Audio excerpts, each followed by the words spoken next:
November 11 நமது அனுதின மன்னா ஊழியங்களின் வாழ்த்துக்களுடன் இன்றைய நற்செய்தி. அதிர்ஷ்ட காலணிகள்.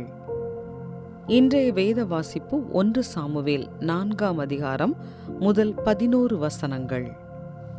சாமுவேலின் வார்த்தை இஸ்ரவேலுக்கெல்லாம் வந்தது. இஸ்ரவேலர் பெலிஸ்தருக்கு விரோதமாய் யுத்தம் செய்ய புறப்பட்டு எபனேசருக்கு சமீபத்தில் பாளையம் இறங்கினார்கள். பெலிஸ்தரோ ஆப்பெக்கிலே பாளையம் இறங்கி இருந்தார்கள். பெலிஸ்தர் இஸ்ரவேலருக்கு விரோதமாய் அணிவகுத்து நின்றார்கள். யுத்தம் அதிகரித்து இஸ்ரவேலர் பெலிஸ்தருக்கு முன்பாக முறிய அடிக்கப்பட்டார்கள். அவர்கள் சேனையில் போர்க்களத்திலே ஏறக்குறைய 4000 பேர் வெட்டுண்டு போனார்கள்.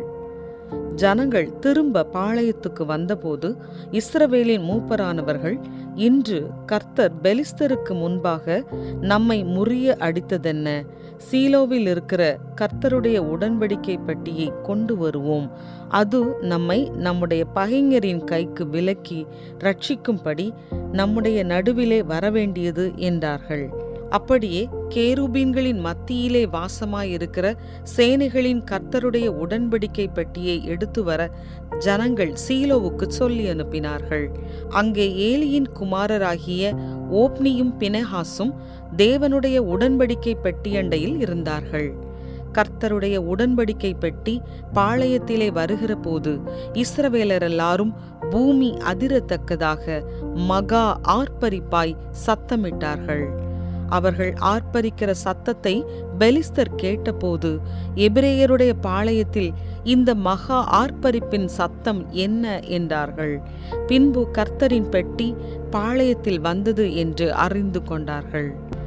தேவன் பாளையத்தில் வந்தார் என்று சொல்லப்பட்டபடியினால் பெலிஸ்தர் பயந்து, ஐயோ, நமக்கு மோசம் வந்தது, இதற்கு முன் ஒருபோதும் இப்படி நடக்கவில்லையே, ஐயோ, அந்த மகத்துவமான தேவர்களின் கைக்கு நம்மை தப்புவிப்பவர் யார்?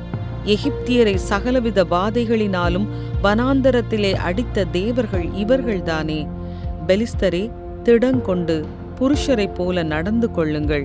எபிரேயர் உங்களுக்கு அடிமைகளாய் இருந்தது போல நீங்களும் அவர்களுக்கு அடிமைகள் ஆகாதபடிக்கு புருஷராயிருந்து யுத்தம் பண்ணுங்கள் என்று சொல்லிக் கொண்டார்கள். அப்பொழுது பெலிஸ்தர் யுத்தம் பண்ணினார்கள்.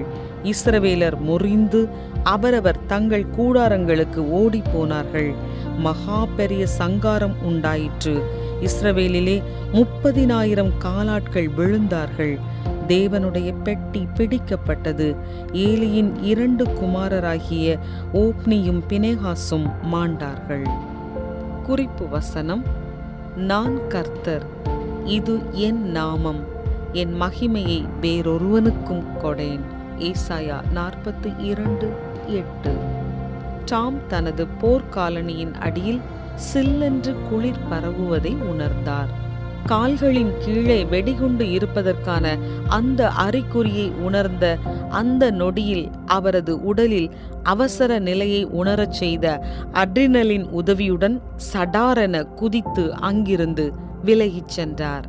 பின்னர் அங்கே வெடிகுண்டு அகற்றும் குழுவினர் சம்பவ இடத்திலிருந்து 36 கிலோ எடையுள்ள பயங்கரமான வெடிப்பொருட்களை கண்டெடுத்தனர்.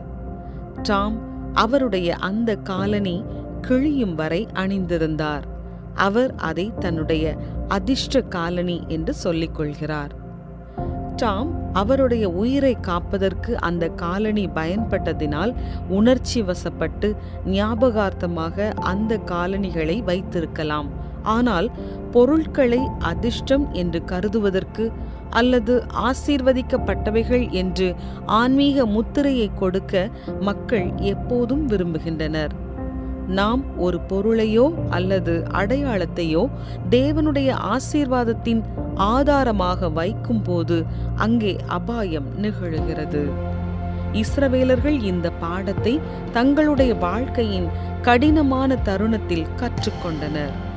பெலிஸ்திய படை அவர்களை யுத்தத்தில் வீழ்த்தியது. ஏன் தோல்வியடைந்தோம் என்று யோசிக்கும் வேளையில் நாம் உடன்படிக்கை பெட்டியை எடுத்துச் செல்லலாம் என்று யாரோ ஒருவர் ஆலோசனை சொல்லுகின்றனர். அது நல்ல யோசனையாக தோன்றியது. எல்லாவற்றிற்கும் மேலாக உடன்படிக்கை பெட்டி பரிசுத்தமான ஒன்றாக கருதப்பட்டது. ஆனால் இஸ்ரவேலர்களின் இந்த புரிதல் தவறானது. உடன்படிக்கை பெட்டியை கொண்டு அவர்களால் எதையும் திருப்பிக் கொண்டு வர முடியவில்லை. தங்களுடைய விசுவாசத்தை தேவன் மீது வைப்பதற்கு பதிலாக ஒரு பொருளின் மீது வைத்ததினால் யுத்தத்தில் இஸ்ரவேலர்கள் மோசமான தோல்வியை சந்திக்க நேரிட்டது. பெலிஸ்தர்கள் பெட்டியையும் கைப்பற்றி கொண்டு போய்விட்டனர். தேவன் நம்முடைய வாழ்வில் செய்த நன்மைகளை நினைப்பூட்டும் நினைவு சின்னங்கள் நமக்கு அவசியப்படலாம். ஆனால் அவைகள் ஒருபோதும் ஆசீர்வாதத்தின் ஆதாரமாக இருப்பதில்லை. தேவன் மாத்திரமே ஆசீர்வாதத்தின் ஆதாரம். தேவன் மீது நீங்கள் வைத்திருக்கும் விசுவாசத்திற்கு நீங்கள் எப்படி ஆதாரம் காட்டுகிறீர்கள்? நீங்கள் ஒரு நெருக்கடியை எதிர்கொள்ளும் போது உங்களுக்கு உதவ எதில் கவனம் செலுத்துகிறீர்கள்? அன்பான தகப்பனே, உம்மை தவிர வேறு எதிலும் நம்பிக்கை வைக்க நான் ஆசைப்படும் போது என்னை தயவாய் மன்னித்து என் சிந்தனையை பக்கம் திருப்பியருளும். ஆமென்.